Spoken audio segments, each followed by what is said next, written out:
যেটুকু পায় না তারা অঝরে এসে কেঁদে দেয়, বলে আফা আপনার প্রোগ্রামে আসতে পারি না, দুই বেলা রান্না করতে পারি না গ্যাসের সংকটের কারণে। তাই আজ আমরা মা বোনেরা বাতিল নিয়ে উপস্থিত হয়েছি। আমাদের সরকার যদি আমাদের দাবি মেনে না নেয় আমরা রাজপথ ছাড়বো না ইনশাল্লাহ। ভাই আপনারা কি পারবেন না? আপনারা এই প্রোগ্রামে প্রতিশ্রুতি দেন আমাদের দাবি আদায় করে আমরা রাজপথ ছাড়বো, না হলে আমরা রাজপথ ছাড়বো না। আমরা আমাদের দাবি আদায় করে তাই ছাড়বো ইনশাল্লাহ। ইনশাল্লাহ আমরা দাবি আদায় করতে এসেছি, আদায় করে তাই বাসায় ফিরবো। তারা আমাদের প্রতিশ্রুতি অবশ্যই যেন পূরণ করে, সেই দাবি আদায় না হওয়া পর্যন্ত আমরা থেমে থাকবো না। আমরা রক্ত দিয়েছি, আরো দেব। আমরা শহীদ হয়েছি, আরো হব। বিনিময়ে দেহের শেষ রক্তবিন্দু রাজপথে ঢেলে দেব। তবু আমাদের দাবি না আদায় করে আমরা রাজপথ ছাড়বো না। তারা ভোটের আগে আমাদের প্রতিশ্রুতি দিয়েছিল আপনাদের বিদ্যুৎ দেব, আপনাদের গ্যাস দেব, আপনাদের জ্বালানি সংকট নিরসন করব। কিন্তু তারা কি পেরেছে? তারা পারে নাই।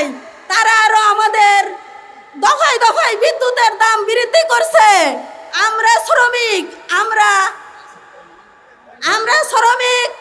আমরা দফায় দফায় বিদ্যুতের দাম বৃদ্ধিতে ক্ষতিগ্রস্ত হচ্ছি, আমরা দিতে পারছি না। আমাদের শ্রমিক মা ও বোনেরা আমার কাছে আসে আর বলে আফা আজকে আমার রান্না হয়নি। সরকারের পায়ের নিচে যে মাটি নাই এটা গতকালই প্রমাণ হয়ে গেছে। তাদের আয়োজনে মিটিং এ হট্টগোল হয়েছে জুলাই বিপ্লবের প্রতীক আবু সাইদের নাম না থাকার কারণে। আর একটি ঘটনা আপনারা ঘটে গেছে গতকাল, হঠাৎ করে জুলাই বিপ্লবের ঘোষকের নাম শোনা গেছে। এর দ্বারা বোঝা যায় সরকার যে বেসামাল হয়ে গেছে, অথবা মাননীয় প্রধানমন্ত্রী যে জানেন না বহু জিনিস, তাকে কোথায় নিয়ে যাওয়া হচ্ছে। আজকের এই সমাবেশে আমরা আহ্বান জানাতে চাই, জনগণ কিছু বোঝে না। তেল দিতে হবে, গ্যাস দিতে হবে, বিদ্যুৎ দিতে হবে, নইলে গদি ছাড়তে হবে। হামলা মামলা বন্ধ করতে হবে, দখলদারিত্ব বন্ধ করতে হবে, দলীয়করণ বন্ধ করতে হবে, নইলে ক্ষমতায় থাকা যাবে না। এই আহ্বান জানিয়ে আমার বক্তব্য শেষ করছি। আল্লাহ হাফেজ। আসসালামু আলাইকুম ওয়া রাহমাতুল্লাহ। সম্মানিত ঢাকাবাসী, অবস্থান কর্মসূচির পর্যায়ে বক্তব্য রাখছেন বাংলাদেশ লেবার পার্টির সংগ্রামী chairman doctor Mustafizur Rahman Iran. অধ্যকার অবস্থান কর্মসূচির সম্মানিত সভাপতি, 11 দলীয় জোটের সমন্বয়কারী ডক্টর হামিদুর রহমান আজাদ, আজকের অবস্থান কর্মসূচির সম্মানিত প্রধান অতিথি সহ জাতীয় নেতৃবৃন্দ, সুধী মণ্ডলী, সাংবাদিক বন্ধুরা, আসসালামু আলাইকুম। আজকে কোনো বক্তব্য দেব না, শুধুমাত্র সরকারের কাছে একটাই আবেদন, আমরা গ্যাস চাই, আমরা বিদ্যুৎ চাই, আমরা বিশুদ্ধ পানি চাই। আমাদের শিল্প কলকারখানায় আজকে গ্যাসের অভাবে, বিদ্যুতের অভাবে আজকে বন্ধ হয়ে যাচ্ছে। আপনি ক্ষমতায় আসার পরে 200-র অধিক গার্মেন্টস বন্ধ হয়ে গিয়েছে।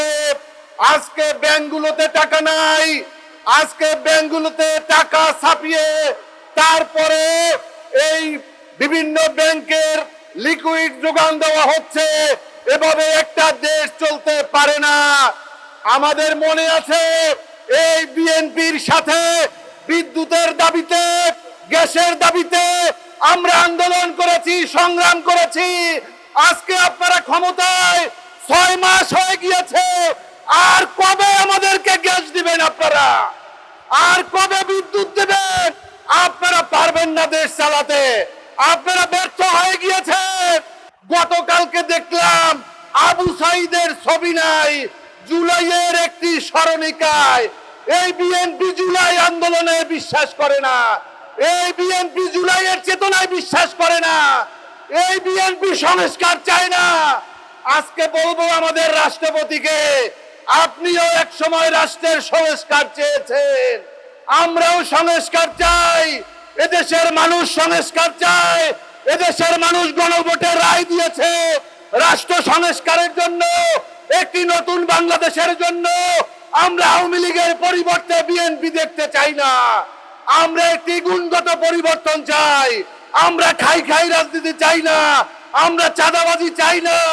আগে আওয়ামী লীগের সময় ফুটপাতে দোকান বসিয়ে চাঁদা নেওয়া হতো, আর বিএনপি আসার পথে এখন রাস্তা আটকিয়ে তারপরে নতুন নতুন হকারদের বসানো হয়েছে, নতুন করে চাঁদাবাজির পরিসর বাড়ানো হয়েছে। এই চাঁদাবাজ মুক্ত বাংলাদেশ গড়তে আমরা চাই। আপনাদের সবাইকে ধন্যবাদ। বাংলাদেশ জিন্দাবাদ, 11 দলীয় জোট জিন্দাবাদ।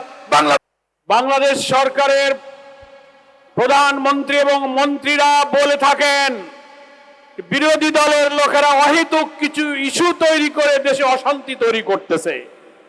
আপনারা বলুন, যে দেশের চুলায় হাড়িতে আগুন জ্বালানো যায় না, ক্যাম্পাসে রক্ত ঝরে, যে দেশে কারখানা বন্ধ হয়, বিদ্যুৎ নাই এবং দুর্নীতির চরম শিখরে বাংলাদেশটা ধ্বংস হয়ে যাবে, শহীদের মায়েরা, জুলাই যোদ্ধারা চোখের পানি ফেলছে, তাদের আকাঙ্ক্ষা পূরণ হয়নি, সেই দেশে কি বিরোধী দলের কাছে কথা বলার মতো আন্দোলনের কোন ইস্যু আছে কিনা আপনারা বলুন।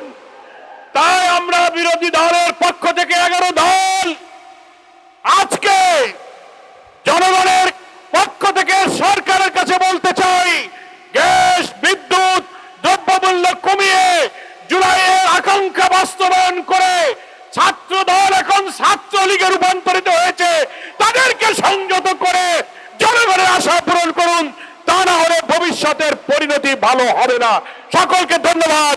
আসসালামু আলাইকুম ওয়া রাহমাতুল্লাহি ওয়া বারাকাতুহু। সম্মানিত ঢাকা, এই সরকার কিছু ভালো কাজ করেছে, সেটাই বলবো। আওয়ামী লীগ চলে যাওয়ার পরে বিভিন্ন বাস স্ট্যান্ড খালি ছিল, ট্যাক্সি স্ট্যান্ড খালি ছিল, রাস্তাঘাট খালি ছিল। এখন বিএনপির 20 লক্ষাধিক লোক চাঁদাবাজিতে নেমে গেছে, তাদের কাজের সুযোগ হয়েছে। সুতরাং সব নাই নাই বললে তো হবে না। গত 3 মাসে 31,000 কোটি টাকা ঋণ খেলাপি হয়েছে। সুতরাং সরকার যেটা করার সেটা করছে। আমি প্রথম দিনে বলেছি, আপনাকে যদি সরকার পরিচালনা করতে হয়, শিক্ষিত লোকের প্রয়োজন, দক্ষ লোকের প্রয়োজন, জ্ঞানী লোকের প্রয়োজন। ব্যাংক খেলাপিদেরকে দিয়ে দেশ চালাতে পারবেন না, চোরদেরকে দিয়ে দেশ চালাতে পারবেন না, অতীতে যাদের দুর্নীতির রেকর্ড আছে তাদেরকে দিয়ে দেশ চালাতে পারবেন না। সুতরাং তাদের কাছে এর থেকে বেশি আশা করা আমাদের জন্য এটা ভুল হবে। আমাদেরকে সিদ্ধান্ত নিতে হবে আমরা কি করতে চাই। জনগণের দাবি দাওয়া আদায়ের জন্য আমাদের যা যা করার প্রয়োজন আমাদেরকে সেটা করতে হবে। আবহাওয়ার অবস্থা ভালো না, লম্বা বক্তব্য রাখবো না। আপনাদের সবাইকে ধন্যবাদ জানিয়ে আমার বক্তব্য শেষ করছি। আসসালামু আলাইকুম ওয়া রাহমাতুল্লাহ।